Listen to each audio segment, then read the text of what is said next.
Imagine if you could tell a story that would influence people to buy your product or service, to agree to your new idea, or to take action on your words.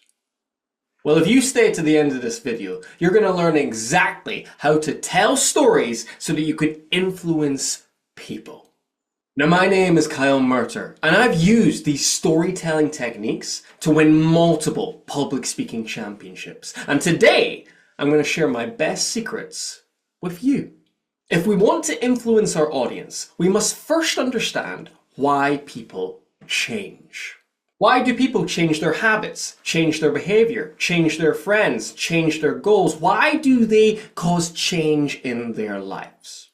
And there's actually two reasons why.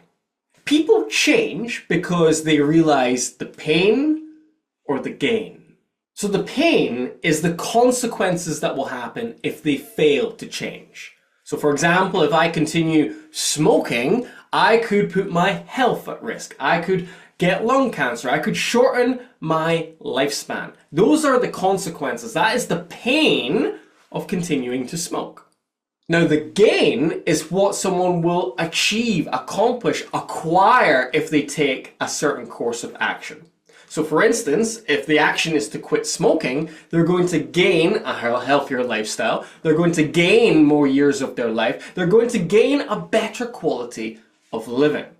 And if you think about every big decision you've made in your life, every big change you've made in your life, you probably did it because you wanted to avoid some kind of pain, or you wanted to gain something.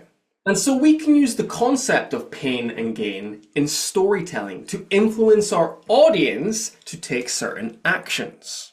What I'm going to do now is give you two different types of stories that you can tell. And the first one is called a tragic tale. The tragic tale highlights the pain of not taking action. And in this story, there are three different parts to it. First, you're going to talk about the goal of the main character in the story. Then you're going to talk about the conflict, the problem this main character encounters. And then you're going to talk about the consequences, the bad thing that happens to them. So let me give you an example of this. In 2021, my girlfriend and I wanted to go to France. We wanted just a little weekend away to enjoy ourselves because we'd been trapped inside because of COVID. So we went online and booked a beautiful looking Airbnb, and we were really excited about this trip. But when we arrived at the Airbnb, we could smell something bad. We could smell mold. And it was the type of smell that you could actually feel on your skin. It was horrible. Also, the sheets on the bed had not been changed, and many of the plates in the apartment were broken and cracked. But we said to ourselves, it's okay, let's just tolerate this bad apartment. We're going to be outside exploring France anyway. But one night, before going out for dinner, we paid the price for that decision. We were all dressed up and ready for a romantic dinner. I went towards the door, put my hand on the handle, and it came off in my hand. So for the next 5 hours, we were stuck in this moldy, disgusting apartment.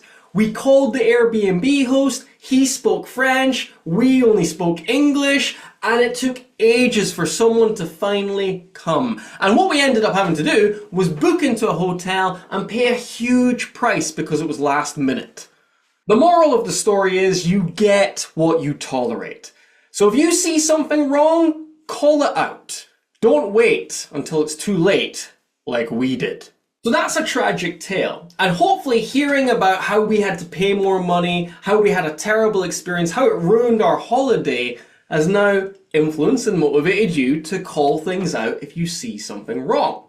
And that's the power of a tragic tale. It highlights the pain, it highlights the consequences of not doing a certain action. The other type of story you can tell is a success story. And this highlights what someone will gain if they take action on your message. And a success story is made up of three parts as well. First you have the conflict, the problem that the main character faces. Then you have the crossroad moment, where the main character has to make a decision to keep doing what they're doing or make a big change. And then third and finally, you have the change. You have how the main character has transformed, what they've achieved because of that new direction they took in the crossroad moment. Again, let me give you an example and this will become more clear. A couple of years ago, I was struggling. You see, I had this big goal of running a sub 3-hour marathon, but every time I tried, I failed dramatically. In my first attempt, I started seeing double at mile 17 and finished in 4 hours. In my second attempt, I actually passed out at mile 23, but somehow managed to get up and finish in 4 hours once again. So not only was I failing to hit this goal, but it was becoming more and more dangerous each time I tried. So I had to make a decision. Keep trying to do this myself or ask for help.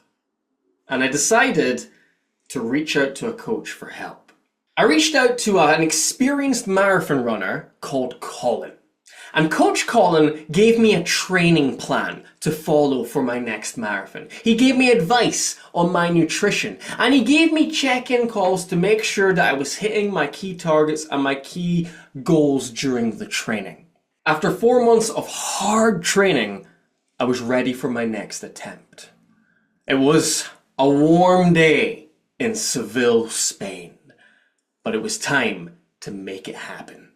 I set off really well, and the first 20 miles were smooth, but in the last 6 miles, things got tough. I was breathing heavy, I was sweating intensely, I was feeling a little bit shaky.